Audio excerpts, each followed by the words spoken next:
Few Hollywood power couples have piqued public interest like Sondra Locke and Clint Eastwood. Until recently, Eastwood kept quiet about their secretive connection.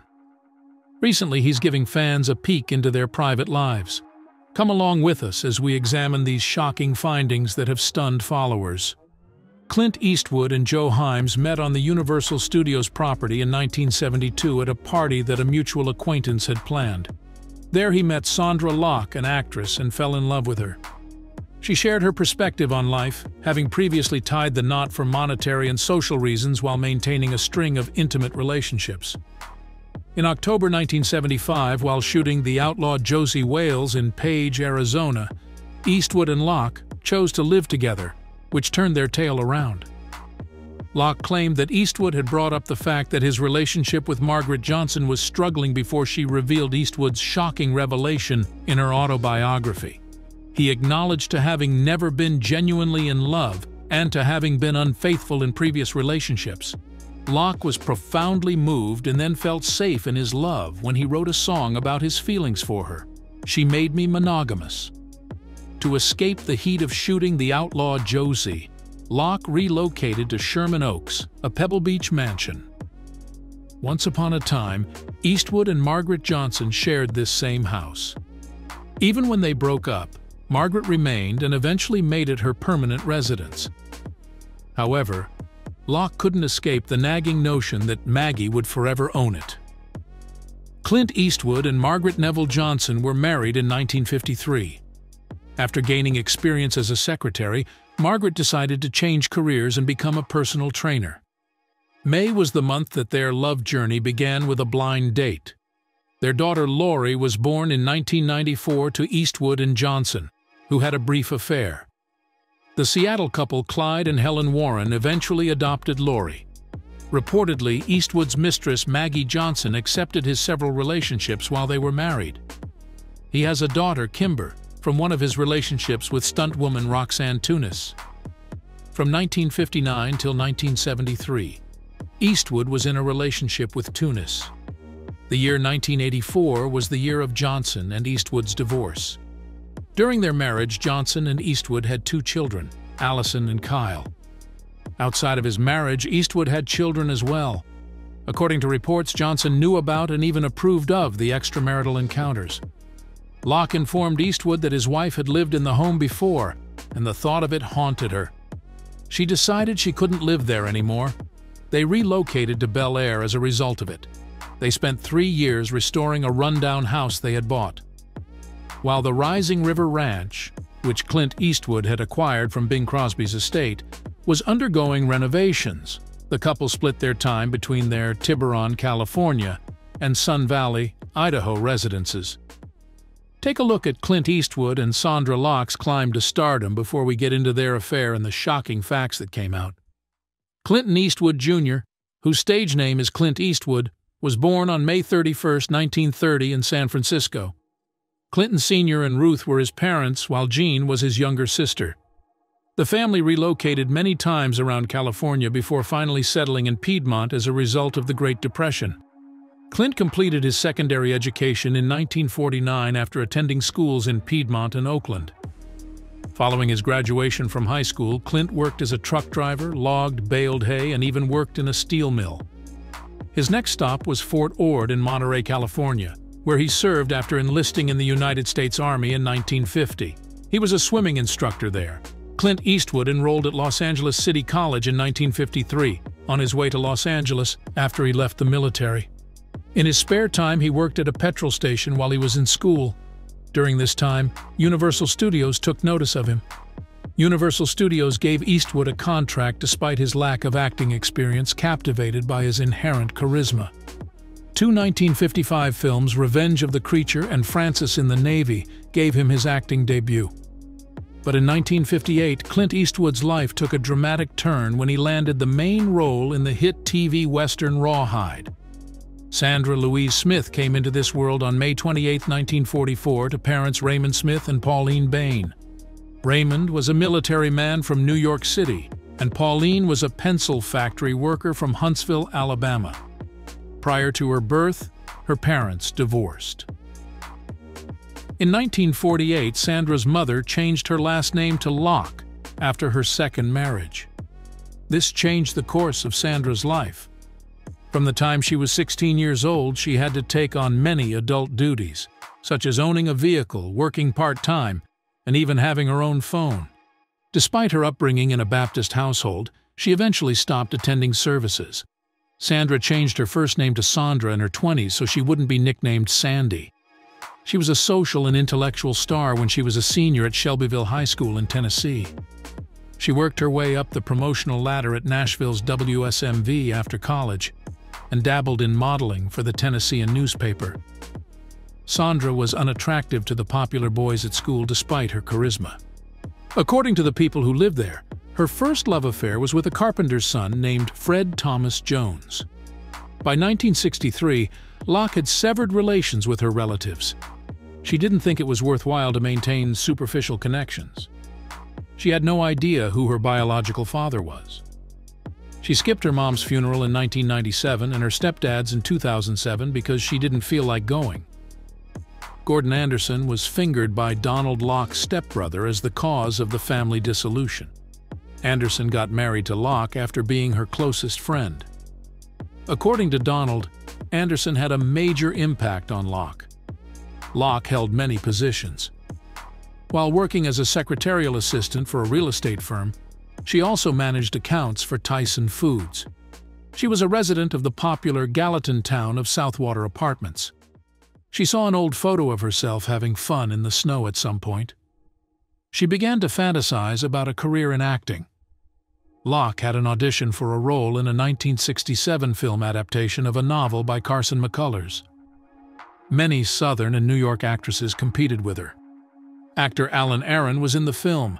In preparation for her audition in Birmingham, Gordon Anderson, who was engaged to Locke, gave her a dramatic makeover.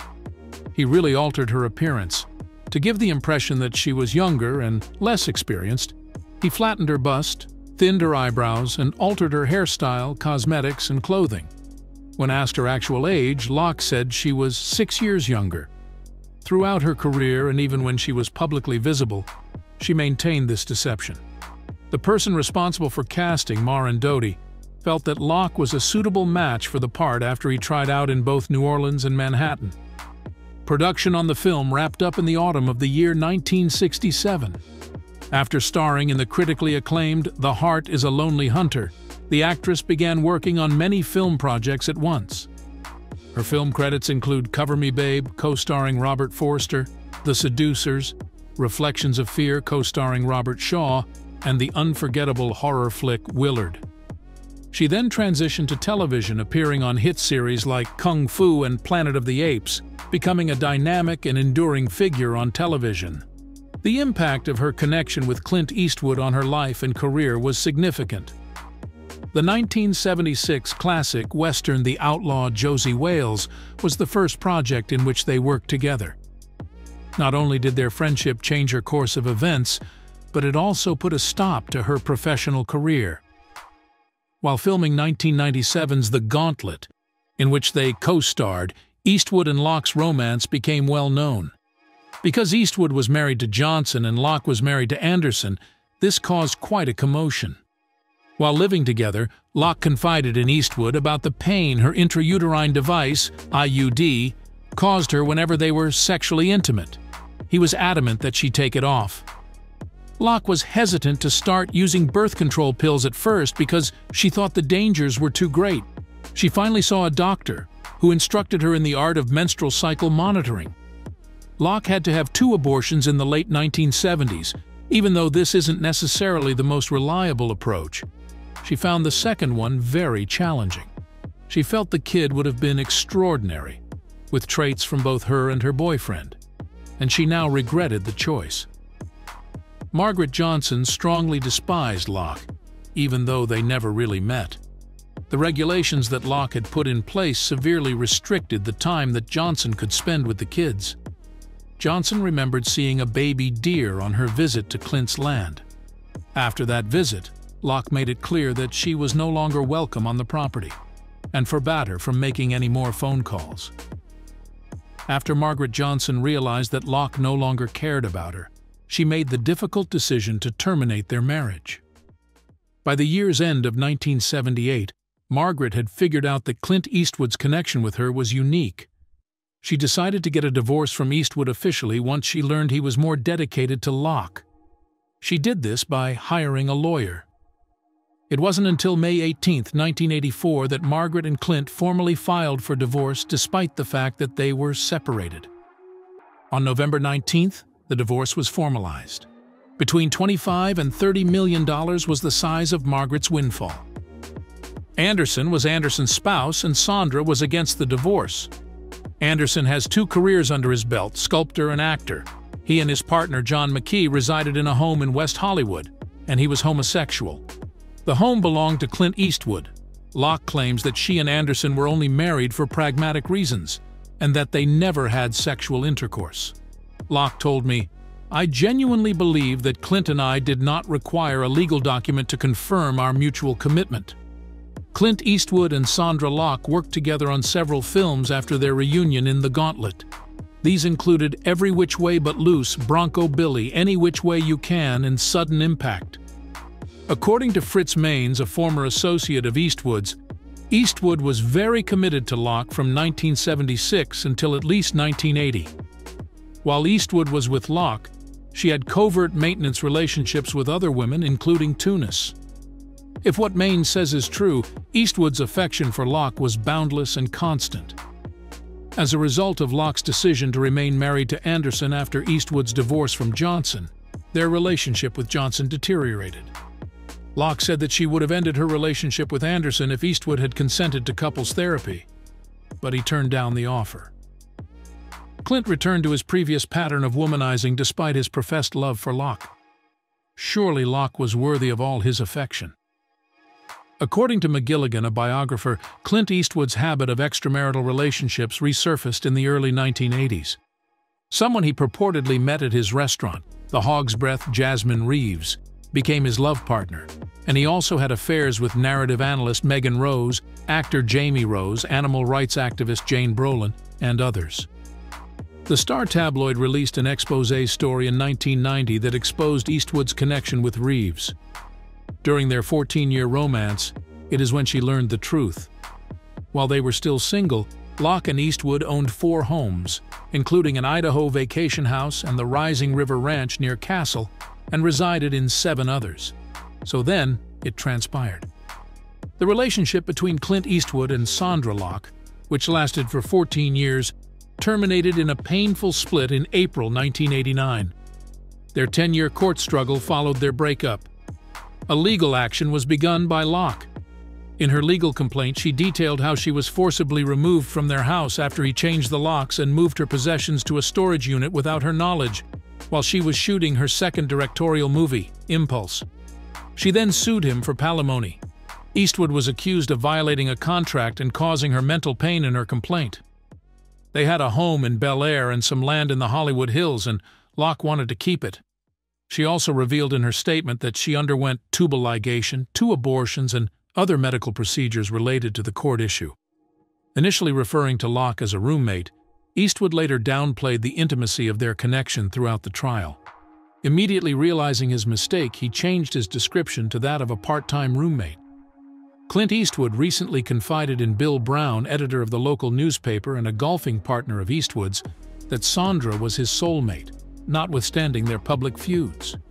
According to Donald Locke's distant half-brother, who spoke with the Tennessean, Eastwood had strong romantic emotions for Locke but couldn't control her pathological obsession with Gordon Anderson, her husband. When did they have that terrible breakup? Who was more preoccupied with his extramarital relationships or hers with Gordon Anderson, her husband? Before Eastwood could make up the details of their marriage, Locke demanded that Gordon Anderson relinquish whatever right he had as her husband to her property. Because of his deep love and trust, Gordon granted her full ownership of everything. An investigative journalist contacted Locke while the trials were underway and exposed Eastwood's hidden family. A nurse in the birth room confirmed to the journalist that Clint Eastwood was the father of this other family, thereby confirming their existence. The reporter even promised to provide Locke a picture of Eastwood's daughter Jocelyn, and a copy of her birth certificate. When she found out that 2 infants had been born to them in the first 3 years of their relationship, she was heartbroken. She did not discover it for 20 years. The diagnosis of breast cancer diminished Locke's resolve to continue pursuing the case as it progressed.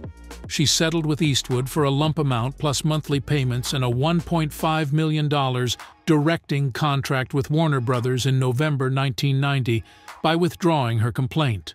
But Locke eventually came to believe the deal was deceitful in 1995 and sued Eastwood as facing a fraud action. According to Locke, Warner Brothers' project development offer was an attempt to get her drop her palimony case. It was her contention that Eastwood had sponsored the agreement on purpose so that her career would remain stagnant. In September 1996, the parties involved reached an out-of-court settlement. Alleging that Warner Brothers Studios conspired with Clint Eastwood to tarnish Sondra Locke's reputation as a film director, Locke sued the company. The case was also settled out of court in the end. After the separation, however, how did Sondra Locke's life go? She received chemotherapy and a double mastectomy done at Cedars-Sinai Medical Center for her breast cancer. Scott Kine, a medical intern assigned to her post-operative assessment, was born in Long Beach, California, on September 10, 1961. At this time, even though there was a 17-year age difference between them, and Locke was only 3 years younger than his mother, the two eventually started dating. They didn't waste any time getting the word out about their romance. They went on one of their first dates in November 1990 and ate at the paparazzi hotspot Spago. Locke spent the remainder of her life in a private 6-bedroom house she purchased in the Hollywood Hills in 2001. Since she had faded from public view, no one was aware that she and Kine had broken up.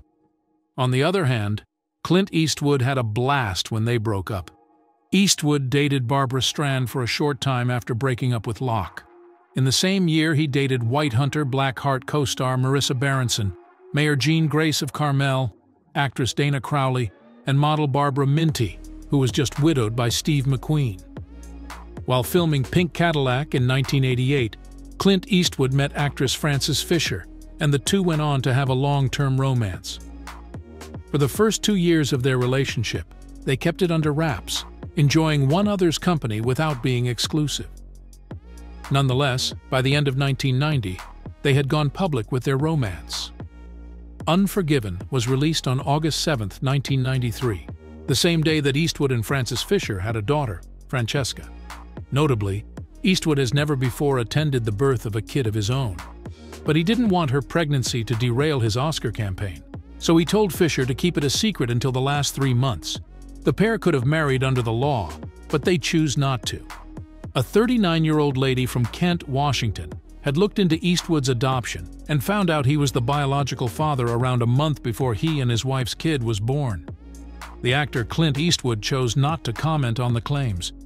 When Fisher found out about Eastwood's second kid with Jaslyn Reeves, and not from him, their relationship became even more strained. They divorced in January 1995. There was more. Rumor has it that Fisher began an affair with 35-year younger Dina Ruiz while he was still living with Eastwood. They first crossed paths in March 1993 when she interviewed him for a news piece. When exactly Eastwood and Ruiz started dating is a mystery.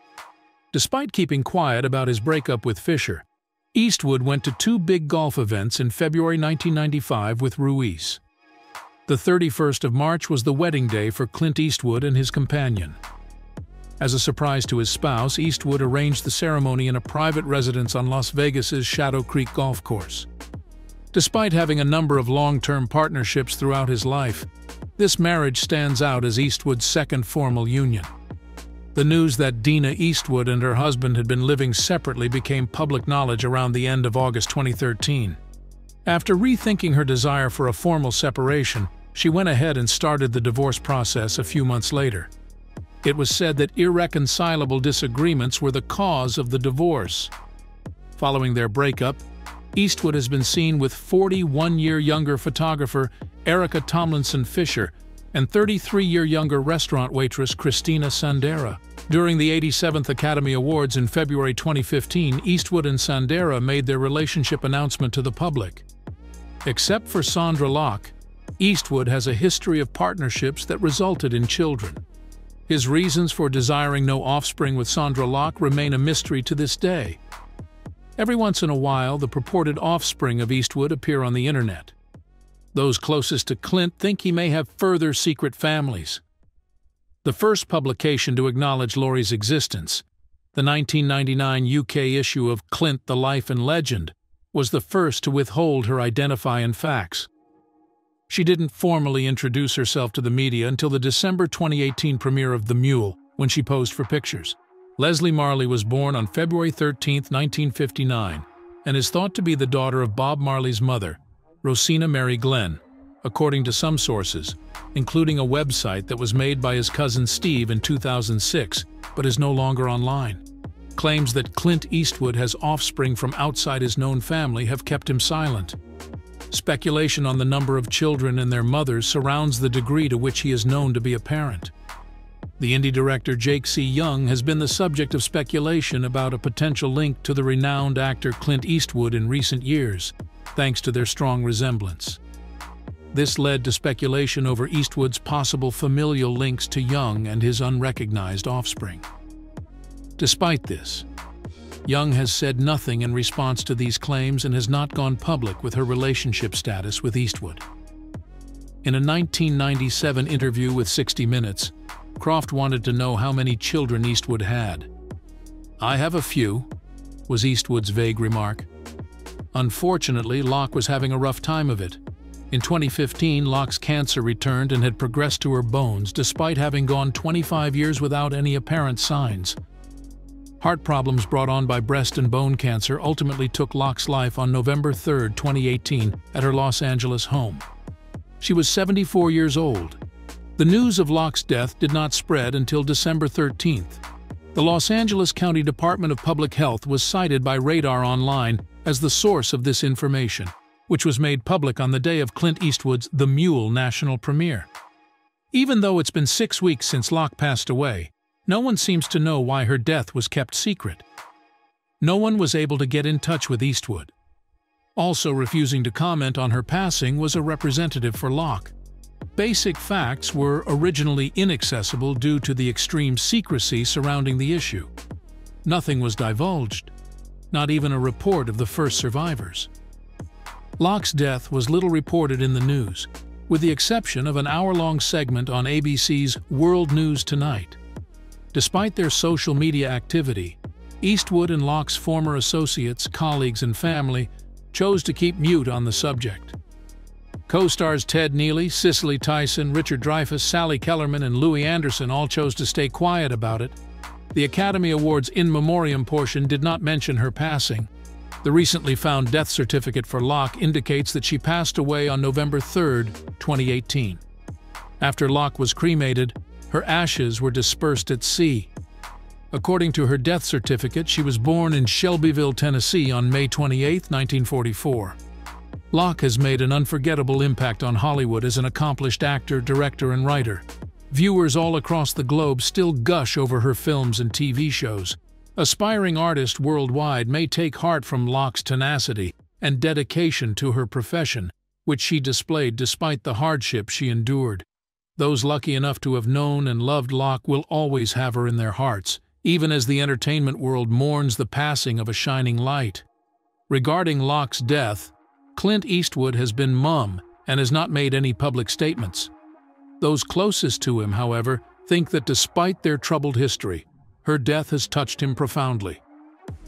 As the entertainment industry mourns the passing of a legend, Eastwood's quiet conveys much about the depth of his connection with Locke and the influence she had on his life.